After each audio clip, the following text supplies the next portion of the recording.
Bismillahirrahmanirrahim. Assalamualaikum warahmatullahi wabarakatuh. Alhamdulillahirabbil alamin. Wabihi nasta'in ala umurid dunya waddin. Wassalatu wassalamu ala asrafil anbiya'i wal mursalin. Sayyidina wa habibina wa syafi'ina wa maulana Muhammadin sallallahu alaihi wasallam. Rabbi sahli sadri wa yassir li amri wahlul 'uqdatam min lisani yafqahu qawli. Amma ba'du. Yang pertama-tama, marilah kita panjatkan puja-puji serta rasa syukur kita kehadirat Allah Subhanahu wa taala. Di mana Allah Subhanahu wa taala masih memberikan kita nikmat iman, nikmat Islam, nikmat panjang umur. Salam beserta salam tak lupa kita aturkan kepada junjungan kita baginda Nabi Muhammad sallallahu alaihi wasallam. Dalam kesempatan kali ini, izinkanlah saya Muhammad Rifki Rifmawan dari kelas 2A mata kuliah filsafat pendidikan Islam akan menjelaskan sedikit materi yang berjudul tentang perspektif sejarah dalam pendidikan Islam. Pertama, definisi pendidikan Islam. Proses mendidik dan melatih akal, jasmani, rohani, dan emosi manusia berasaskan dengan sumber wahyu Al-Quran dan As-Sunnah, pengalaman para salafun soleh, serta ilmuwan muktabar untuk melahirkan insan soleh yang mampu memikul tanggung jawab yang dipertanggungjawabkan oleh Allah Subhanahu wa taala kepada manusia. Selanjutnya, adapun daripada perspektif sejarah dalam pendidikan Islam terdapat menjadi 4 periode. Yang pertama, periode pembinaan.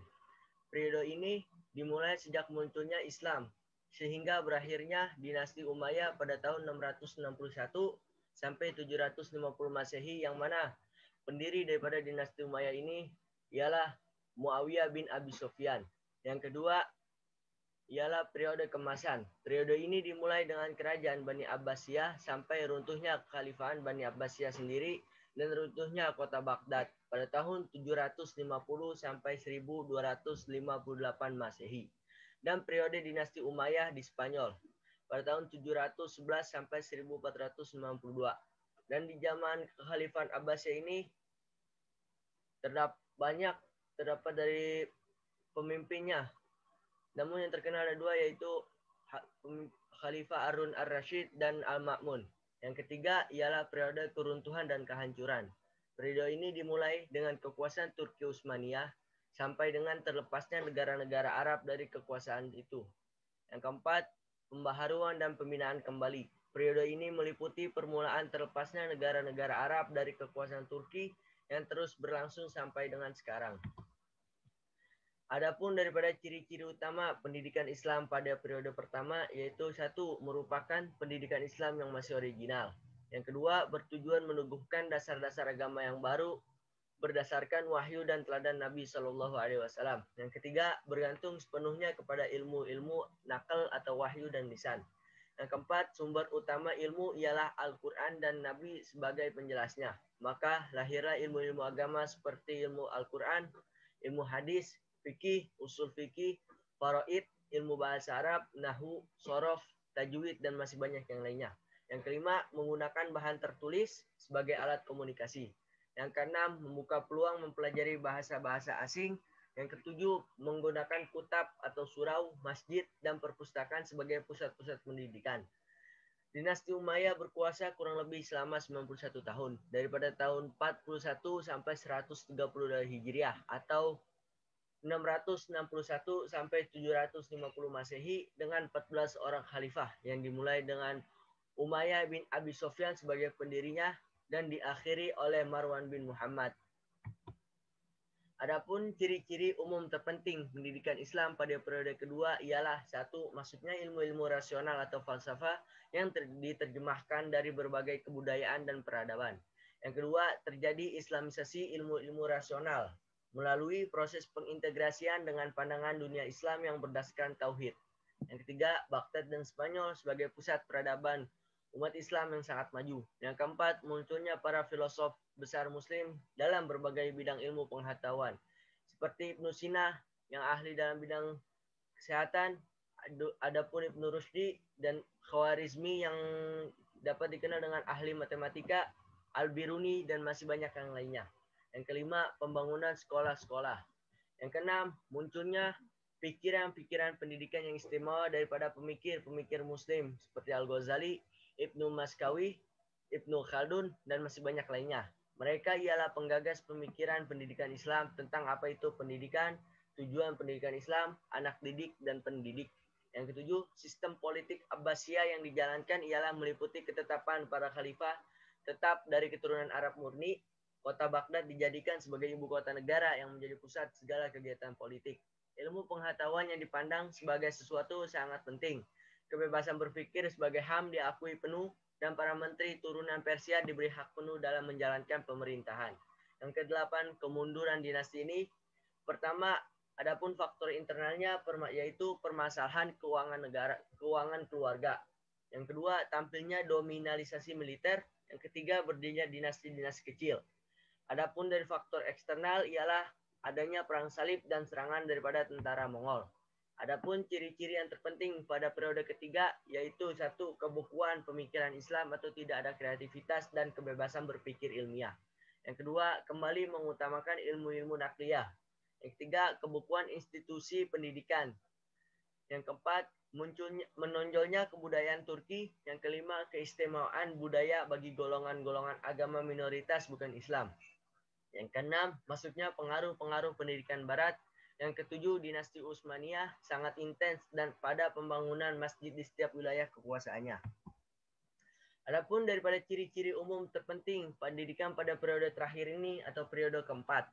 Yang pertama ialah meminjam sistem pendidikan barat. Yang kedua, keprihatinan terhadap ilmu-ilmu rasional dan mutakhir. Yang ketiga, menyelinapnya pengaruh kebudayaan barat. Yang keempat, percobaan mengembangkan institusi-institusi pendidikan tradisional. Yang kelima, munculnya banyak sistem pendidikan integritas antara kurikulum pendidikan akademik dan Islam. Adapun juga sejarah pendidikan Islam di Nusantara pada periode sebelum masa kolonial. Yang pertama, Islam masuk ke Indonesia melalui beberapa jalur, yang diantaranya ialah jalur perdagangan, jalur pernikahan, dan jalur dakwah. Yang kedua, adanya islamisasi dan pendidikan Islam yang melahirkan masyarakat Islam dan kerajaan-kerajaan Islam di Nusantara ini. Yang ketiga, lembaga-lembaga pendidikan pada masa ini dilaksanakan di surau, masjid, madrasah, dan pondok pesantren. Pendidikan Islam pada masa kolonial Belanda. Yang pertama, pemerintah kolonial Belanda melakukan pembatasan dan penekanan terhadap pendidikan Islam. Yang kedua, munculnya banyak kristenisasi di Nusantara. Yang ketiga, munculnya kebangkitan dan kemajuan lembaga-lembaga pendidikan Islam akibat pengaruh dari pemikiran dan gerakan-gerakan Islam di Timur Tengah.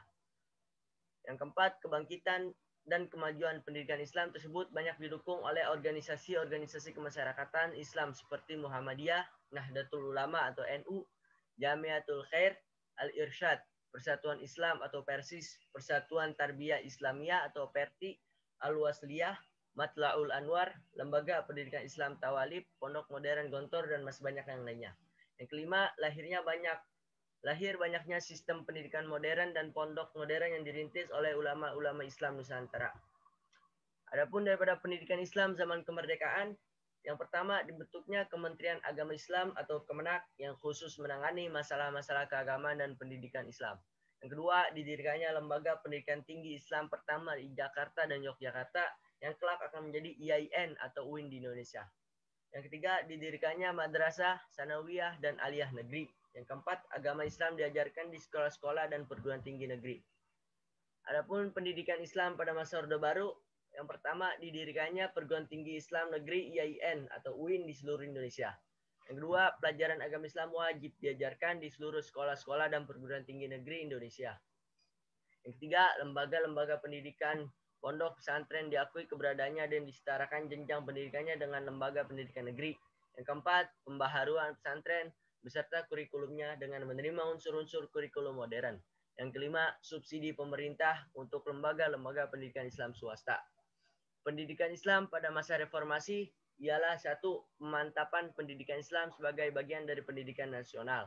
Yang kedua, peningkatan anggaran pendidikan Islam. Yang ketiga, bantuan keuangan pemerintah untuk lembaga-lembaga pendidikan Islam swasta. Yang keempat, adanya kebijakan sertifikasi guru-guru Islam. Yang kelima, munculnya banyak sekolah-sekolah terpadu yang baik yang berasrama maupun tidak. Yang keenam, adanya pengembangan kurikulum berbasis kompetensi. Yang ketujuh, adanya pengembangan pembelajaran tidak hanya berpusat kepada guru, tetapi juga kepada murid melalui proses learning dan research atau penelitian. Yang kedelapan, tahun terakhir adanya pembaharuan manajemen pendidikan Islam dan penggunaan IT dalam pendidikan Islam. Sekian yang dapat saya sampaikan, kurang lebihnya mohon maaf. Wabillahi taufiq wal hidayah. Wassalamualaikum warahmatullahi wabarakatuh.